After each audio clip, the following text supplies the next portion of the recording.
चौधरी, ए चौधरी, सुनो। गणेश चंद चौधरी चुप था। क्या झिंगर की तरह शीशे करी जा रही हो? भाई मैं थक गई।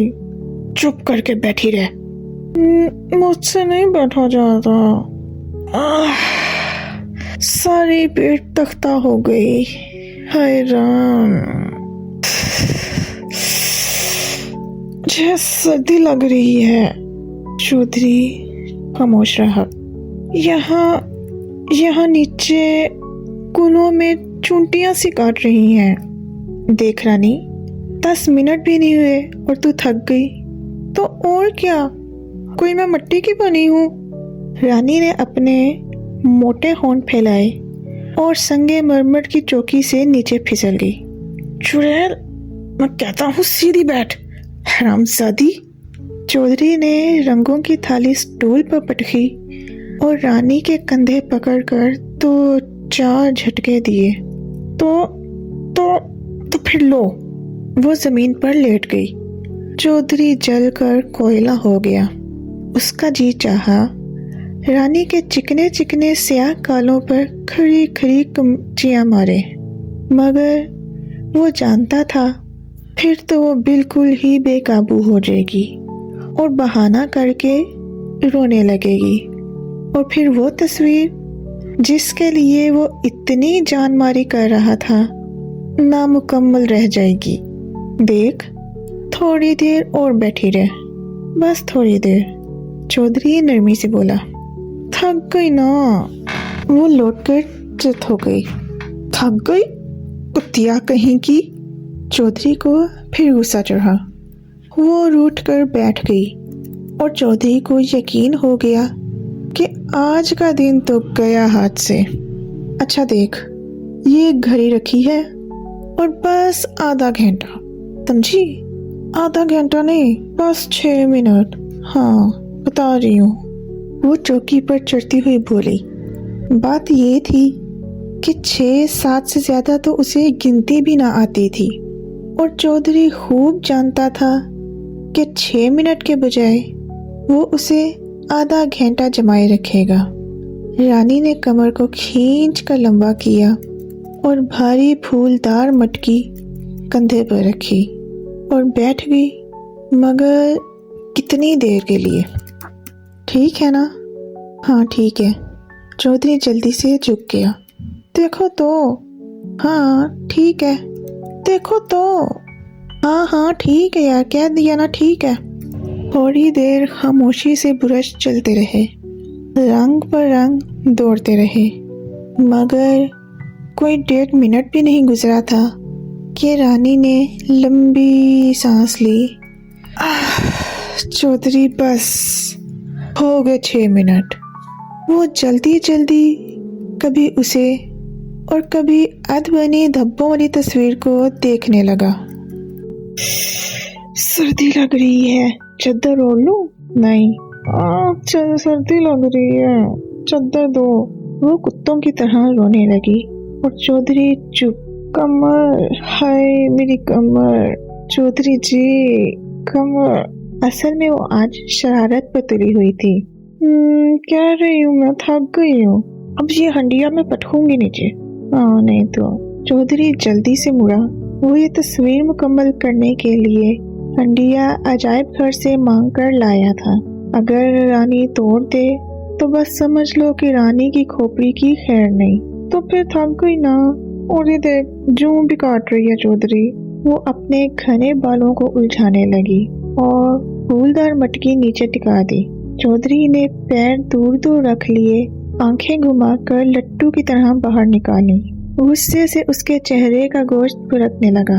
उसकी सफेद दाढ़ी कश्ती के बादबान की तरह लहराने लगी, जैसे बड़ा भारी तूफान आने पर सफेद सफेद बादबान हिलते हैं। और उसकी गंजी चिकनी खोपड़ी पर पसीने की बूंदें फूट आईं। लेटे लेटे तो कमर दुख गई।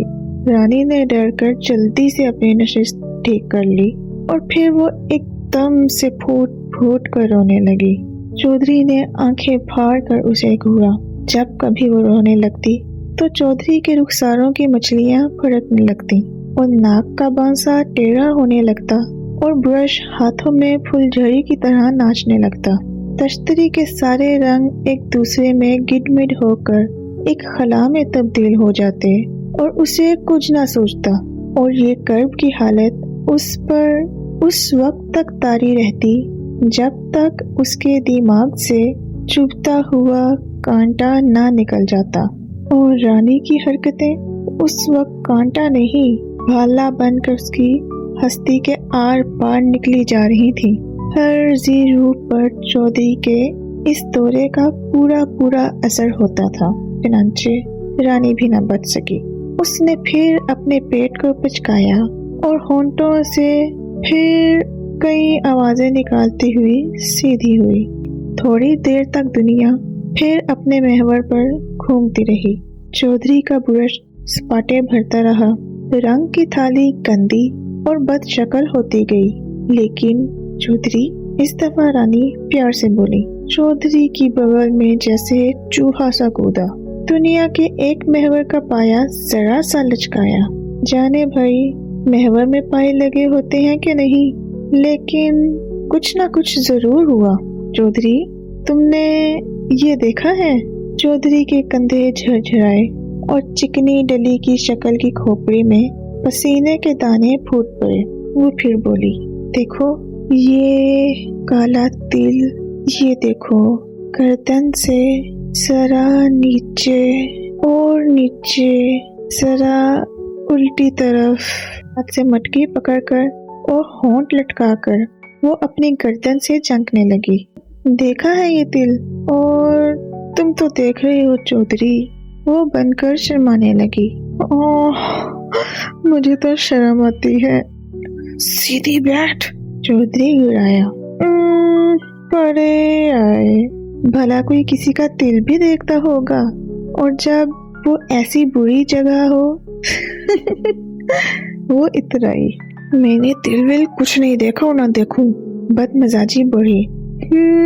छोटे, सरासर काड़ी आंख करके देख रहे हो। वो आवारा औरतों की तरह इठलाई। रानी ने सिर्फ नाक उपचाई। चौधरी मगलूब होकर काठ के डब्बे पर बैठ गया। तुझे मालूम है कि मैं कितना बड़ा हूँ? हाय राम, कोई कितने बड़े? वो भी मटकी झुकाकर आगे बढ़ी। मैं तेरे बाप बल्कि दादा के बराबर हूँ।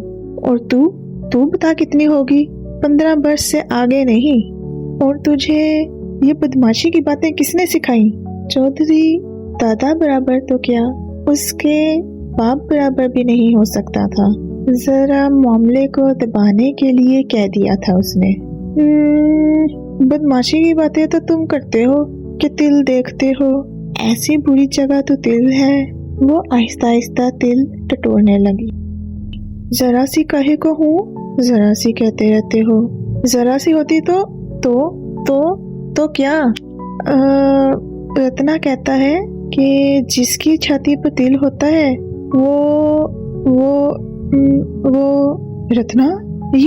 ये रत्ना को कैसे मालूम कि तेरे कहाँ तिल है? मैंने दिखाया था। वो तिल को आहिस्ता आहिस्ता सहलाने लगी। तूने रत्ना को दिखाया था तिल? तूने? चौधरी का फिर खून कर बुलाया और बगलों में चूहे फुदके और गालों का गोश्त फिर बुरश फुलझड़ी की तरह थड़कने लगा और रंग हिलने शुरू हुए। तो उसने देख लिया तो मैं क्या करती? कैसे देख लिया? कैसे उसने तिल देख लिया जबकि तू? चौधरी की बतीसी ढीले कवारों की तरह बजने लगी। मैं नहा रही थी तो रानी ने मटकी संभाली और नशिस्त पर सजने लगी।